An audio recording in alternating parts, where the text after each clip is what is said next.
Deuteronomy chapter 22. Law of the brother's property.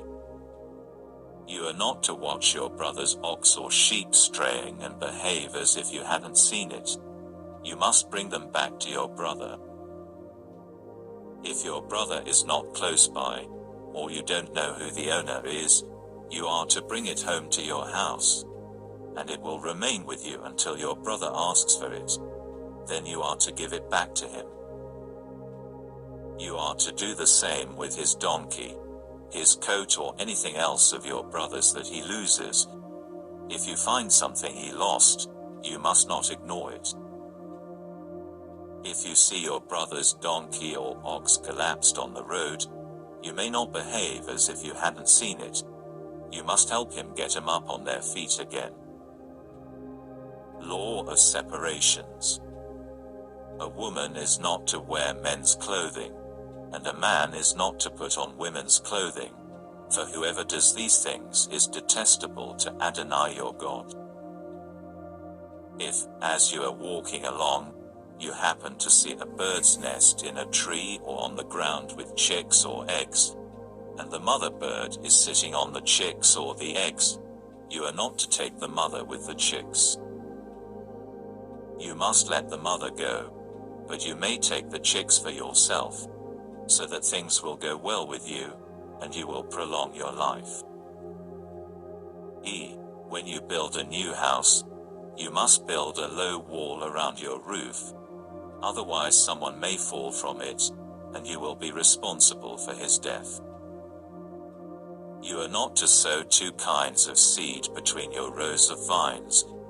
If you do, both the two harvested crops and the yield from the vines must be forfeited. You are not to plow with an ox and a donkey together. You are not to wear clothing woven with two kinds of thread, wool and linen together. You are to make for yourself twisted cords on the four corners of the garment you wrap around yourself. Law of marriage. If a man marries a woman, has sexual relations with her, and then, having come to dislike her, brings false charges against her and defames her character by saying, I married this woman, but when I had intercourse with her I did not find evidence that she was a virgin. Then the girl's father and mother are to take the evidence of the girl's virginity to the leaders of the town at the gate. The girl's father will say to the leaders, I let my daughter marry this man, but he hates her. So he has brought false charges that he didn't find evidence of her virginity. Yet here is the evidence of my daughter's virginity, and they will lay the cloth before the town leaders. The leaders of that town are to take the man, punish him, and fine him 2.5 pounds of silver shekels, which they will give to the girl's father, because he has publicly defamed a virgin of Israel. She will remain his wife, and he is forbidden from divorcing her as long as he lives. But if the charge is substantiated that evidence for the girl's virginity could not be found, then they are to lead the girl to the door of her father's house, and the men of her town will stone her to death, because she has committed in Israel the disgraceful act of being a prostitute while still in her father's house. In this way you will put an end to such wickedness among you. If a man is found sleeping with a woman who has a husband, both of them must die, the man who went to bed with the woman and the woman too. In this way you will expel such wickedness from Israel.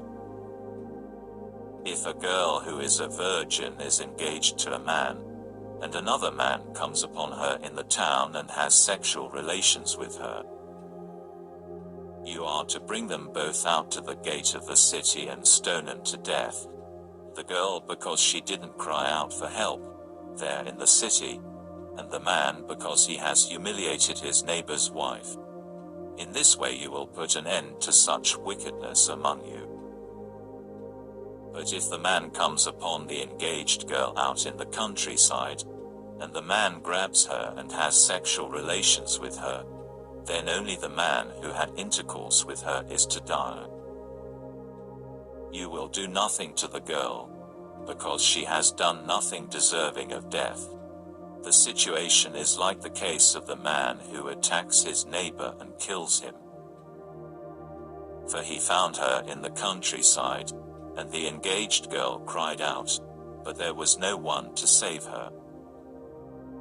If a man comes upon a girl who is a virgin, but who is not engaged, and he grabs her and has sexual relations with her, and they are caught in the act, then the man who had intercourse with her must give to the girl's father 1¼ pounds of silver shekels, and she will become his wife, because he humiliated her.